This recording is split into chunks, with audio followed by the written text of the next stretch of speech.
Hey everyone! Welcome back to the channel. In today's video, I'm going to show you how to delete all of your Google account activity history in just a few easy steps.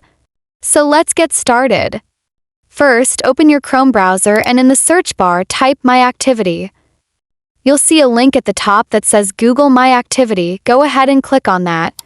Once the website opens, you'll see your activity dashboard, which shows everything Google has tracked from your account, including searches, website visits, YouTube activity, and more. Now, look to the top left corner of the screen and tap on the three horizontal lines. That's the main menu icon. A menu will slide out. From this menu, tap on Delete Activity By. You'll now see options to delete by last hour, last day, all time, or set a custom range.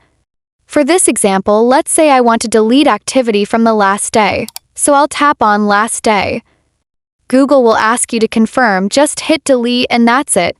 If this video helped you out, don't forget to leave a like, comment below if you have any questions, and subscribe to the channel for more helpful tech tips.